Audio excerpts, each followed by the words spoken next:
எப்போதும் உங்களுக்கு நாங்க தான் ஆதரவு தருவோம். சும்மா மேலுக்குதான் நாங்க சண்டை போட்டுதான் இருப்போம். அதெல்லாம் சண்டைலாம் கிடையாது. சின்ன கூட அதை பொருட்படுத்தாதீங்க.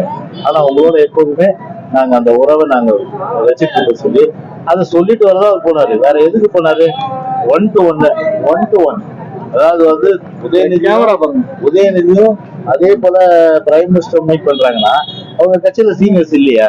அப்போ ஒரு சஸ்பெஷன் சந்தேகம் வந்து மக்கள் மத்தியில வருது. அப்ப கள்ள உருன்றதை இவங்க வந்து எழுதி வச்சுட்டாங்க.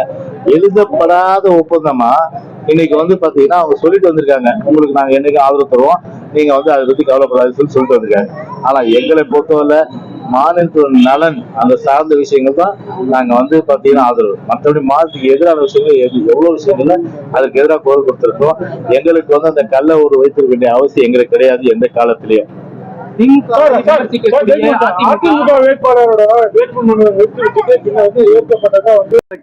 பாஜகவும் தமிழ்நாட்டுல கூட்டணி அமைச்சு போட்டுட்டாங்க. உங்களுக்கான தேசிய தலைமை யாரா இருக்கும்? அதுதான் ஏற்கனவே போச்சார் தெளிவுபடுத்திட்டாரு.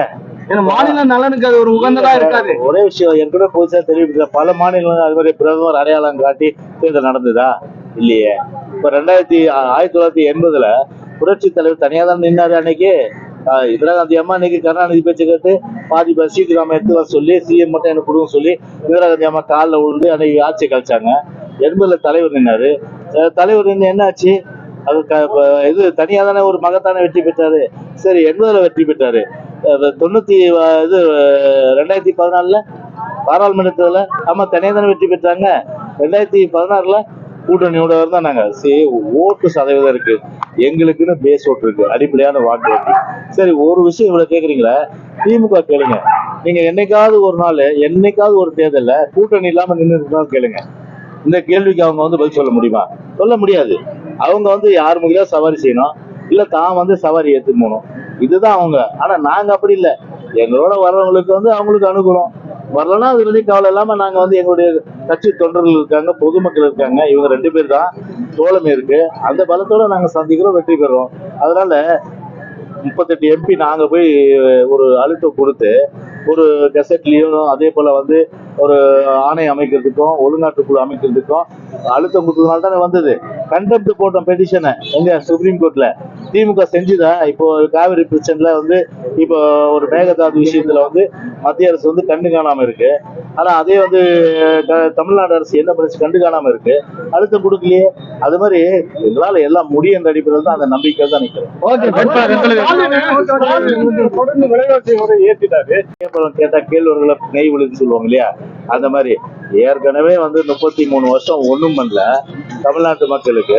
இன்னைக்கு எவ்வளவு இன்னைக்கு கஷ்டப்படுறாங்க. இன்னைக்கு தமிழ்நாட்டு மக்களுக்கு தேனும் பால ஆற ஓடிட்டு இருக்கு. இன்னைக்கு நாட்டுல இன்னைக்கு ஒன்னும் ஒரு பிரயோஜனம் இல்லாம தமிழ்நாடு மக்கள் இன்னைக்கு வந்து இது என்னைக்கு இந்த ஆட்சி தொலையும் அப்படின்ற எண்ணம் தான் இன்னைக்கு இருக்கு. அதனால விலைவாசி ஒரு பக்கம் ஏறிச்சு, மின் கட்டணம் உயர்வு, அப்புறம் பால் விலை உயர்வு, அதுக்கப்புறம் வந்து வீட்டு வரி உயர்வு, சொத்து வரி உயர்வு, இத்தனை வரி உயர்வுகளை இவ்வளவோ ஏத்திட்டு இன்னைக்கு பார்த்தா மக்கள் சுபிட்சமா இருக்காங்களா? அதனால யாருக்கு அதுலயே பூ சுத்தவனா அவருடைய பேச்சு இப்ப எடுபடாது. குற்றச்சாட்டு வச்சுதான் பிரச்சாரத்தை பண்ணுவீங்க sir. Jayakumar sir last question. Jayakumar sir, பொதுவா குற்றச்சாட்டு வச்சுதான் பிரச்சாரம் பண்ணுவீங்க, இப்ப போட்டோ வச்சு பிரச்சாரம் பண்ணுவீங்களா? ஜெயக்குமார் சார், நீங்க தேர்தல் பிரச்சாரம் பண்றீங்க, இப்ப நாங்க கொடுக்கக்கூடிய 1000 ரூபாயில நீங்க பேரன்ல முடியும் கவுண்டரும் போட்டுக்கிறீங்கன்னு சொல்லிக்கிற அந்த சர்ச்சைக்குரிய வேலை போயிட்டு அது மிக மிக மிக மிக கண்டிக்கத்தக்கது. எப்படி வந்து இவங்க அப்பா வீட்டு பணத்தை எடுத்து கொடுத்தாங்க? இவங்க அப்பா வீட்டு பணத்தையா இல்ல இப்ப துரைமுருகன் வந்து அவருடைய பணத்தை எடுத்து கொடுத்தாரா? ஒரு மக்களை வந்து எந்த அளவுக்கு வந்து ஒரு உதாசீனப்படுத்தி கேவலப்படுத்தும் அந்த அளவுக்கு கேவலப்படுத்தும். அதுக்கெல்லாம் தண்டனை கண்டிப்பா வந்து நிச்சயமா அந்த தேர்தல் உண்டு. லாஸ்ட் கொஸ்டின், பொதுவா குற்றச்சாட்டு வச்சுதான் களத்துல பிரச்சாரம் பண்ணிட்டு இருப்பீங்க 2 திராவிட கட்சிகளும். இப்ப புகைப்படத்தை காட்டி பிரச்சாரம் பண்றீங்க, ஏன் அந்த தேவை ஏற்படுது? யாரு இது உருவாக்குது? உதயநிதி தானே செங்கலை தூக்கி உருவாக்கி இருந்தாரு. நாங்களா? நாட்டுல எவ்வளவு பிரச்சனை இருக்கு அதை பத்தி பேசுறாங்களா? செங்கலை தூக்கி தானே பண்ணாரு அவரு. அதனால இன்னைக்கு யதார்த்தத்தை வந்து அவங்களுடைய சுயரூபத்தை சுயநலத்தை இன்னைக்கு மக்கள் மத்தியில நாங்க காமிக்கிறோம். அதுதான் உண்மை. ஓகே.